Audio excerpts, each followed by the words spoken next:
Hey everyone, I'm Naguura and today I have another M Plus Bootcamp for you. This time it was Gingi from Echo that joined me.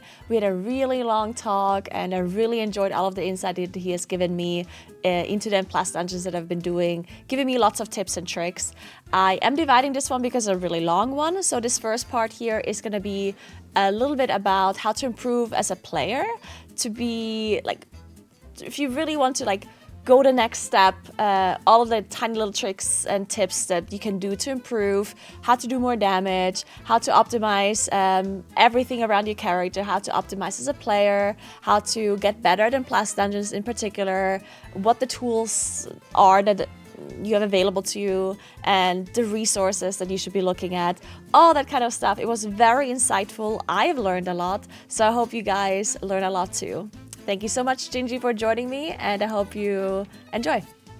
So the way this usually works is that I will queue up just to a random pug, and then we can, as I'm going through the dungeon, you can watch either from my stream or from like a Discord stream, and then you would just explain some stuff.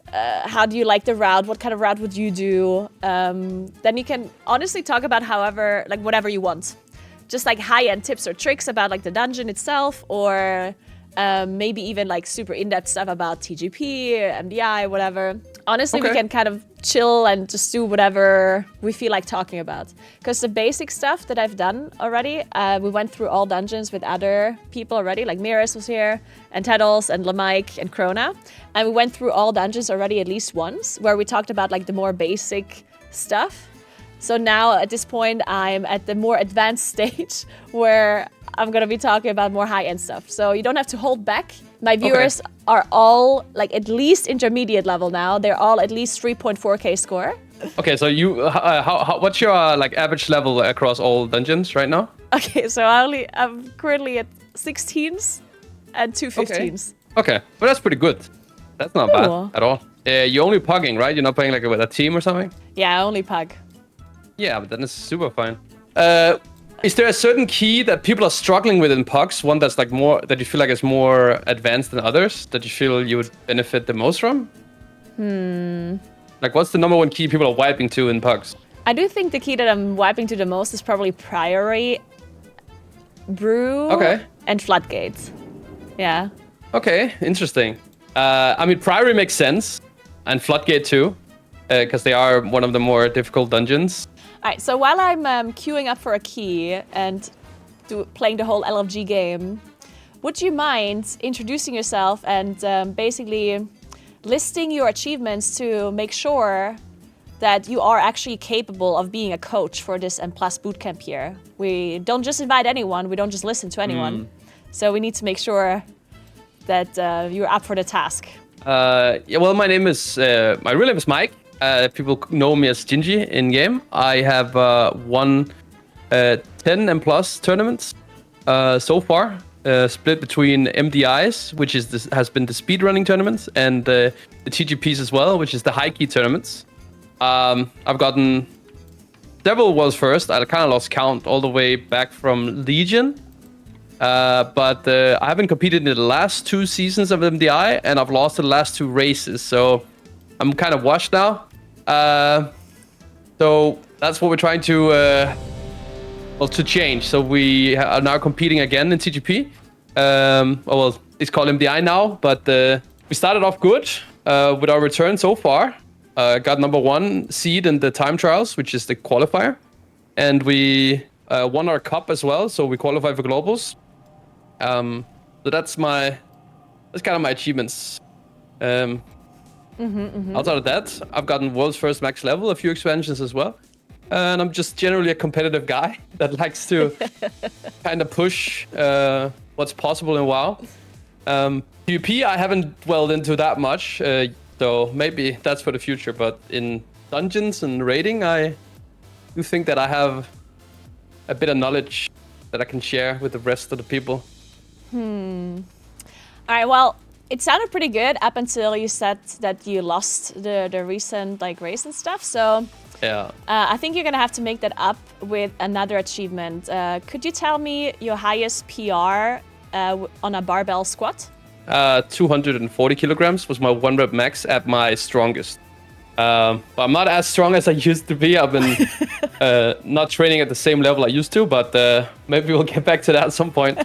Yeah, I think the biggest achievement and my next goal is trying to see if we're getting Naguura to time an 18 key. If we can do that, then we can do everything. Honestly, true. All right, I'm gonna accept your your application as a coach. I think you will do. Do you actually ever pug, or when you play live service, do you also just like play with a group? Usually I don't do high keys with like pugs. I just do my weeklies with my viewers. The only time I pug high keys is like when we're not practicing with the team and I'm like, okay, so it could be interesting to play this spec in this dungeon, but let me not waste practice time when I'm there with my team. So then I go into that dungeon and I play that spec with like pucks and 17, 18s to just get an idea of like how good it is and what it's good at. So that when I come back to practice, I've already done my initial gathering of information and knowledge, so that I don't waste time in practice while the team is there on testing stuff. I will already know a little bit ahead of time. So that's kind of the only time I really do high key pugging. Or when I'm bored and I just want some stream content, then I could also do it once in a while. So I guess you don't really know what like standard routes are, or like, I guess let's talk about routes that are puck friendly for something like Priory. Yeah, so if I were gonna make a puck route in Priory, I try and make a route that's like very puck friendly. So you wanna try and avoid having too much like random damage going on. So as you can see, the first pull is kind of nice. So skipping the knight, which is something that people used to do. The knight does the demo shout, does AoE damage, and it does random impales on targets. There's also a lot of damage, and it applies a bleed. So skipping that is good. That's what they're also doing here. The first pull has a lot of casters though, so it's gonna be a little bit awkward to set it up without people like assigning interrupts, right? So are you playing with a Vengeance Demon Hunter right now? Because that's gonna help a lot. Yeah, okay. Then and is that the guy that linked the route? No, he didn't link a route just yet. Okay. That's why I'm just looking at this random previous route that I have. Yeah, there's a lot of casters to the first pull, but I would probably do it a little bit different. I'll probably add a little bit more footmans and stuff like that, which is a little bit less available, I guess. Because like if you don't have a good CC chain, then there's gonna be random bolts flying and people will take a bit of damage. But if you have a good group, then it's usually not an issue. This is a dungeon where AoE stops is required to a big degree, right? I also think this pull 3 where they added the mini boss. This is the proper route. This is more of a puck-friendly route, but the first pull is quite rough on the damage taken department. But should be fine. I always like how in the puck groups the tank links the route and then immediately does a ready check, not giving anyone the opportunity to actually check the route. So on this first pull, what would you watch out for as a race GPS? What should I be doing? Or well, you should be first of all, you should be moonfiring a little bit earlier than what you're doing here. But I'm scared to get aggro. I'm used to getting aggro. But what you should be looking out for is the cooldown of the thunderclap and the cooldown of the disrupting shout. This one, boom, this does a lot of damage. And if you're targeted by an impale as well, and if you have any of those mechanics happening and you're getting targeted by pot shot, which you're getting 2 of right here because Nova. So it's just about looking at the different things happening at the same time, really. And then when the footmans go to 50%, they're gonna do defend, which is gonna reduce the damage taken of everyone that's around it. Oh, they only do that 50. Okay, that's good to know. Didn't know that. So it's just being ready to stop that as soon as possible. Okay, so he's using a line spot. This is what I said. It was a bit awkward with the amount of casters, but this is actually a pretty good line spot that he's using here. Yeah, I mean, I think beam is kind of broken now that you that you can get it down to 45 seconds. So you kind of have it for like every pull, kind of. Like here would be a good beam because he had silence 2-second cooldown, right? Since you're as a Moonkin, whenever you're pugging, I think the most important thing is just that you are actively seeing when the tank is doing stops, right? Yeah. And kind of like fitting in your solar beam outside of his stuff. Because I think most Vengeance Demon Hunter tanks, they're kind of gonna go in and they're gonna do their setup, like get some initial aggro. They're gonna do their grip, then they're gonna do their nova, then they're gonna do their silence. And that's like a good time to then after that silence use beam. Like here he doesn't have silence, he uses nova, so I'd beam here, for example. It's a great beam. Yeah. Because he also, you saw he uses Spear Sigil here. So I think most Vengeance Demon Hunter tanks are used to like their role is kind of just doing as much as possible themselves. Now you guys are out of stops. Now, at least from the Demon Hunter, this is where the mage should pitch in. You should pitch in as well and help out. But I don't think that mage pressed his Supernova or his Blast Wave a single time in this key so far.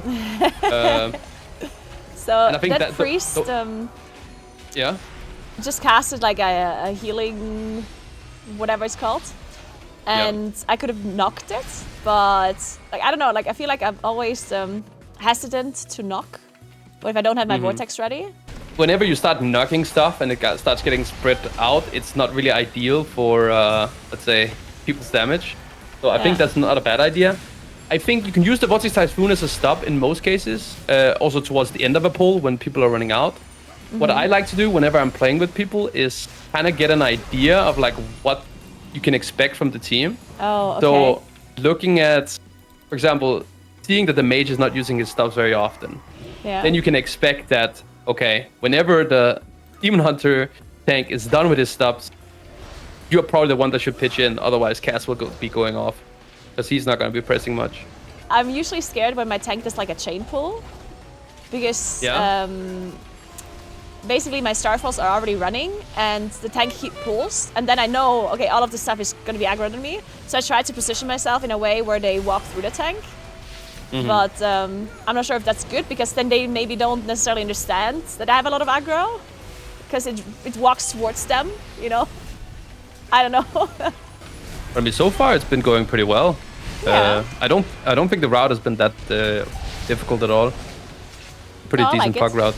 What are some adjustments you might suggest for a group that wants to do hierarchies that maybe is not a pug group? I think a lot of the trash that you guys have been doing, you could, of course, like combine that and get more value out of each pull by adding more count and stuff. But then, of course, starts becoming a bit more complicated, where you need to have like a nice CC chain and stuff like that. Like for example, the two like the pack you guys are doing right now. The standard thing here is to actually play this pack with the boss. And then you can have someone like you, for example, be outside. The Lynx's leaps on target, like in range. So if everyone's a melee and you're standing outside, you're gonna be the one that's gonna be guaranteed getting leapt on. And then you can just combine that with like a vortex, for example. Or you can just sidestep as well. Like you can also outrun them, and then you completely avoid the bleed from them. I guess the sharpshooters would then jump out, but it's not that big of a deal if they can just get gripped back in, I guess. Maybe it would be better if they have a DK in the group, I guess. Yeah, if you have a DK, it helps a lot, but you can also be in melee and then just out heal and press a few personals on pull. And then you can step out on the second wave, for example, because then the sharpshooters will have their leap on cooldown. Because you only have one vortex for one leap, right? So you can be in melee on pull, and then if you really want to optimize it a lot, then you can stand outside with vortex on the leap wave, where that also overlaps with the sharpshooters getting their disengage back at the same time. You double dip the value of the vortex, but then it requires a little bit more pre-planning. So for shadow melting the fixate or the jump from this boss here, is there any downside of doing that? No, there's not. If you have strong damage or personal up, you don't melt it. But whenever, let's say, there's an overlap and you don't have strong damage to break the absorb shield, that's a good time to melt, right? Like when the AoE from the boss is happening. That's like a good way of playing it in a high key. It does do a lot of damage, especially in combination with the AoE from the boss. Yeah, Night Elf is broken on this fight. guess Night Elf in general is really good in this dungeon for the light spawn fixate as well, I guess. Yeah. If you would either do like a lot higher keys in a pug or there's a coordinated group, would you recommend that you want to pull a little bit more light spawns for efficiency's sake, I guess? Yeah, I mean, if I was gonna make a route that's pug friendly, I would be looking at the like efficiency of like routing, right? So first of all, like make count that's like does as little pulls as possible in an efficient way. It makes a big difference if it's with comms or not comms. One thing you could do is reassign like certain things. You can have like an auto marker weak or something with kicks. I would not do too many, let's say, casters. I'd say in this dungeon, try and like avoid that. So play a little bit more warlings, sharpshooters, light spawns, and try and be a little bit light on the intro department because in pugs there is cast expected to go off. So you don't like having 1 or 2 casts goes off here and there is not gonna kill your pug. If you start doing like 6+ casters and someone doesn't do his, you know, AoE stop at the right time, then it's a very high chance someone's gonna die. So like the ending part of the dungeon is actually quite easy that way. Not too much going on, but there's a lot of damage because there's paladins, light spawns, and then every single mob that's like undead in the end of the dungeon, they explode whenever they die and do damage. But that's something that can be stopped as well.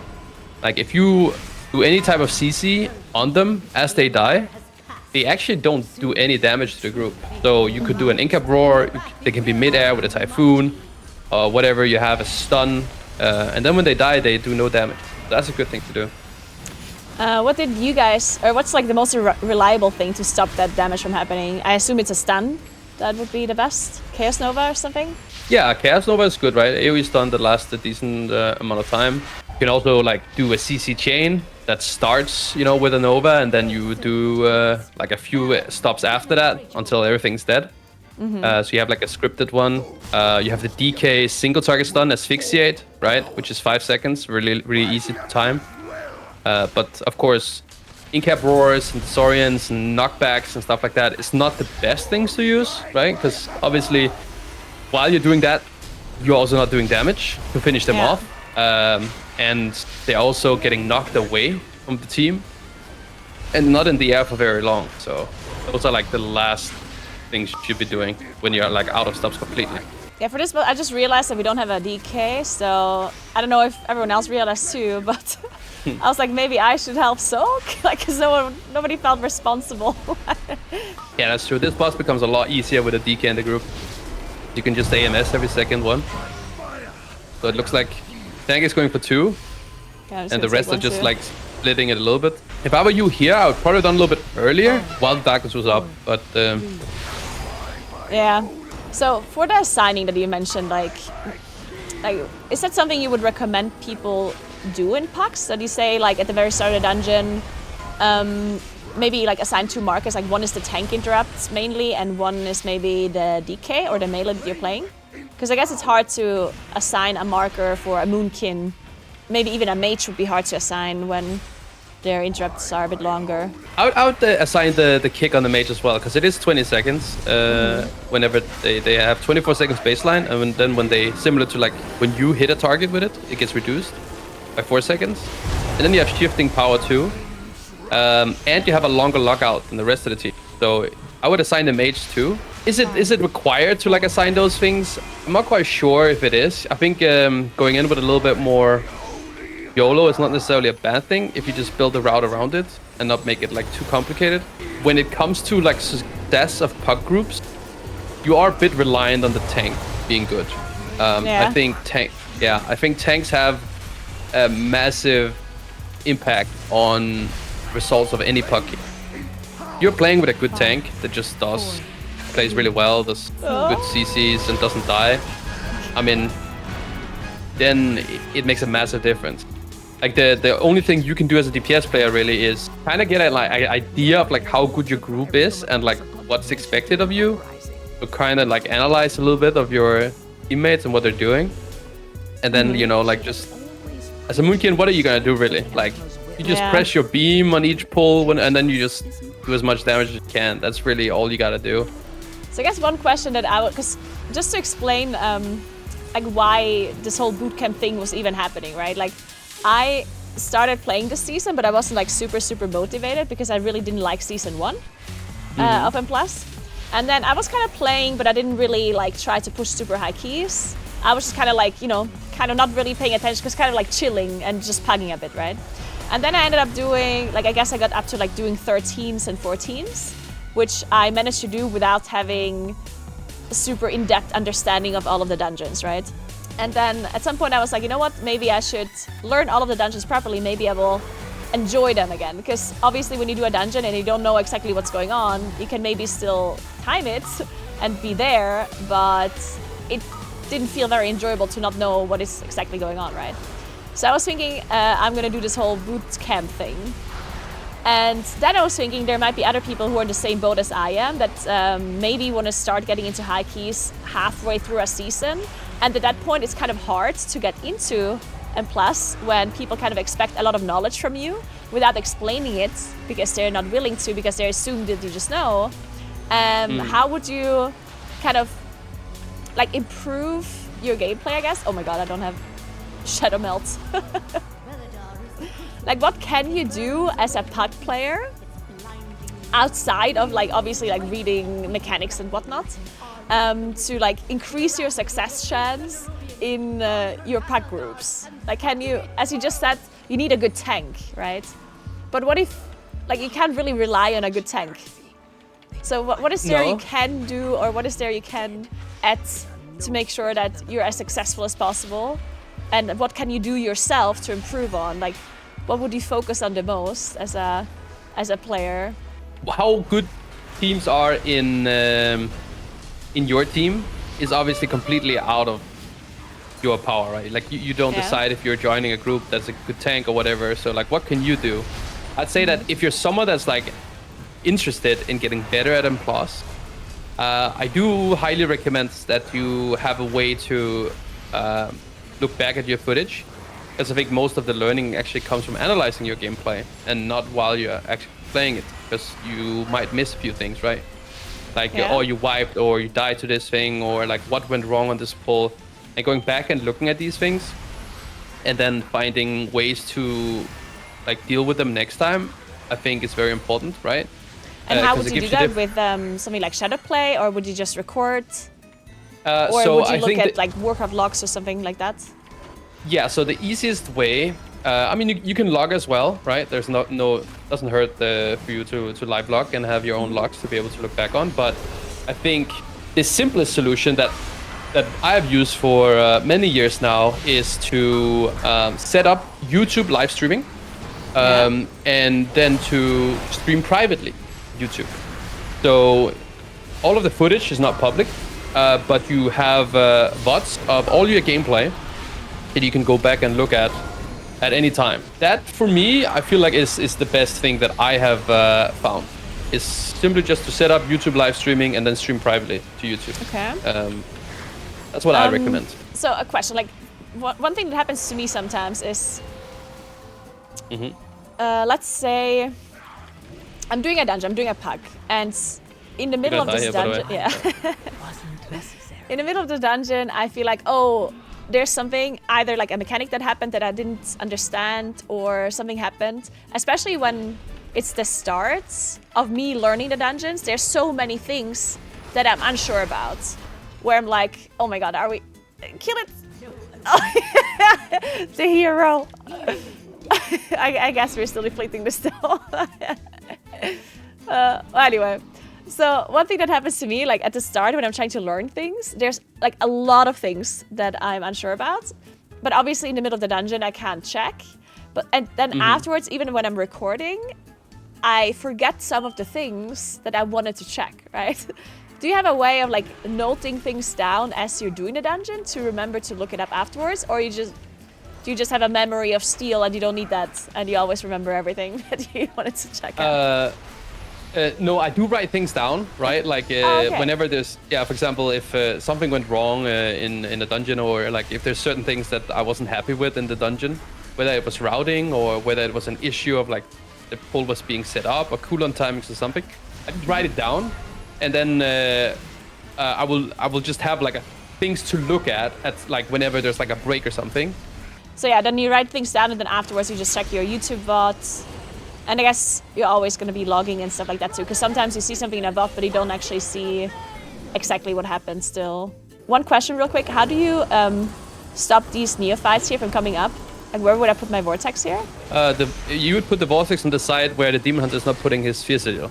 And it doesn't matter where, like, oh. He put it, yeah, so you go to the other side, exactly. Okay.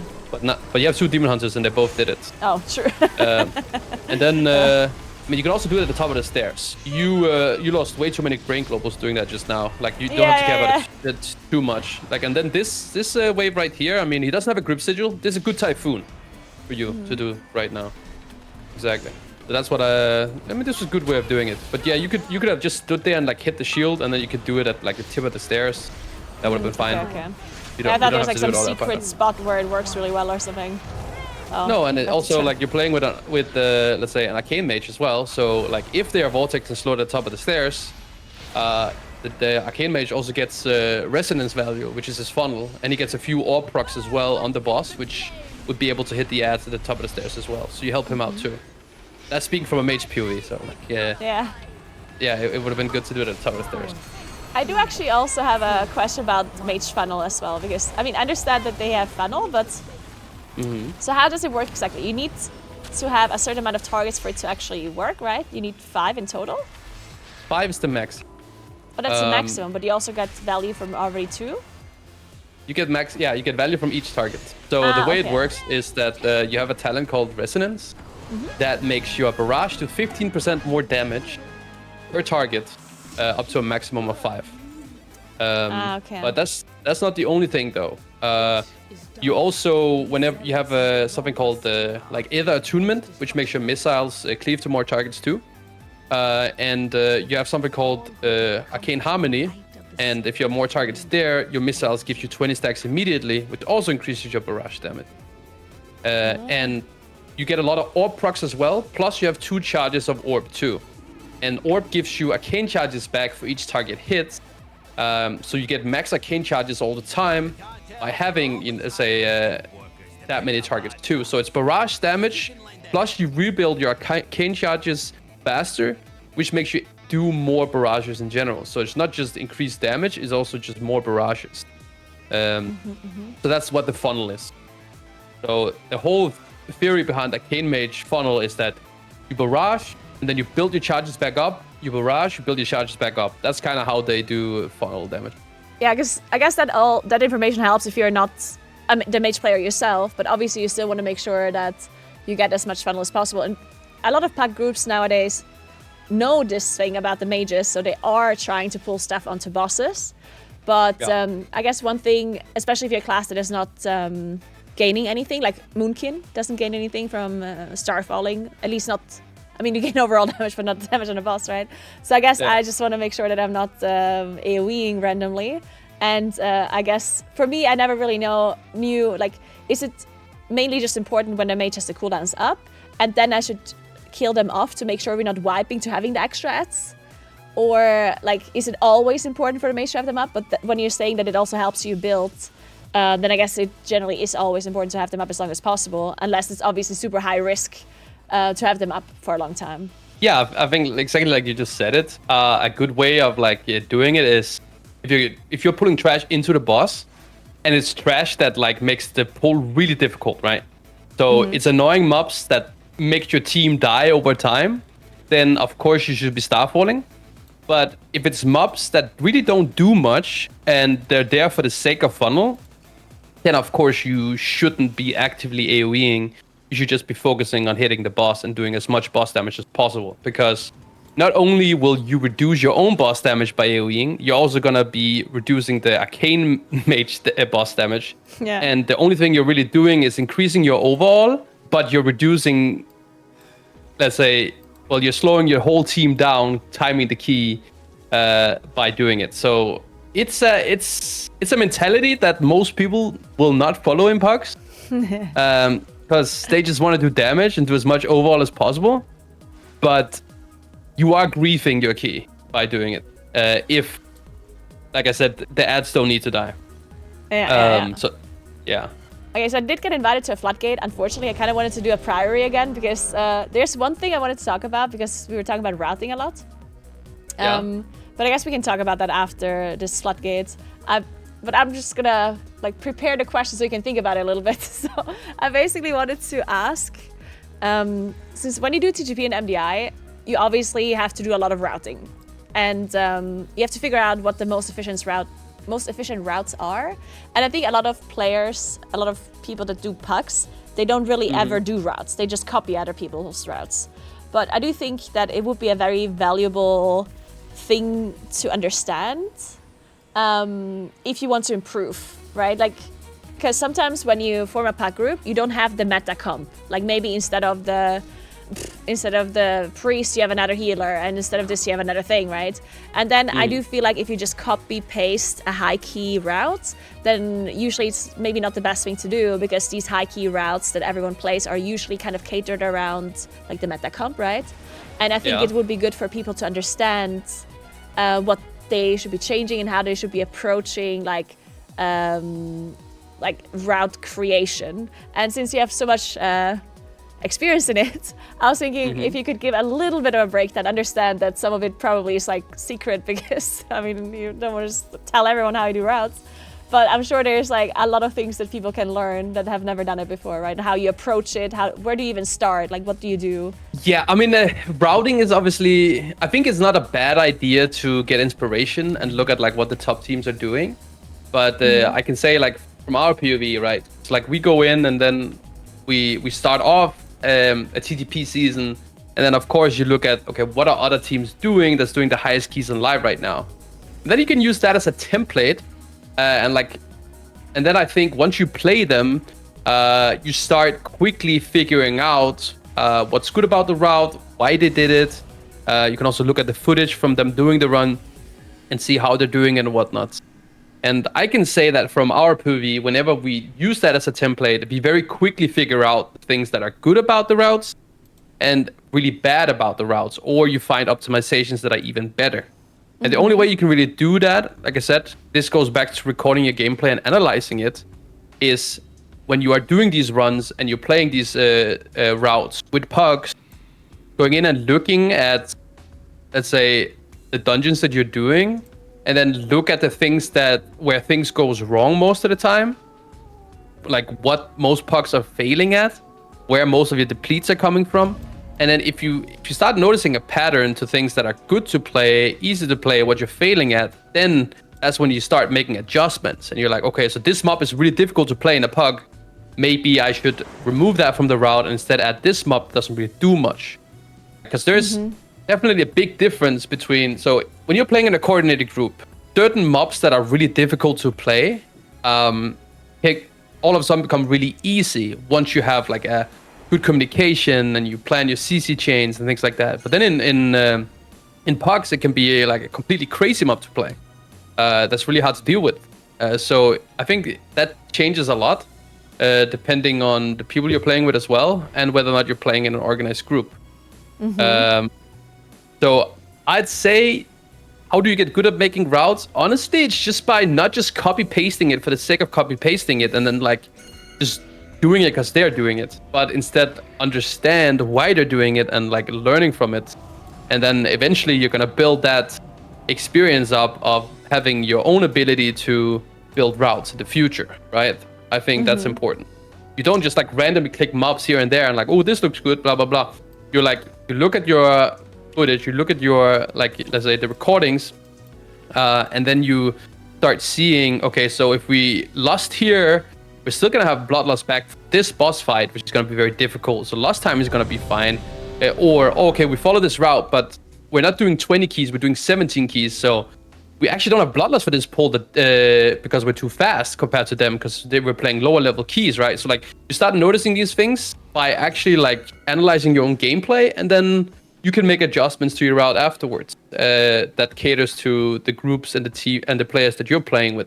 I don't think it's the best just to copy paste what a top team is doing, especially if you're playing with like different classes as well all the time. But I think it's a good exercise to see what they're doing and then figure out, okay, so they're doing this with Mindsu for this skip with this class or whatever, or they're doing, let's say, they're gripping a 3-seater mount past this, this part or whatever. But now we don't have a priest for Mindsu, so we don't have grip.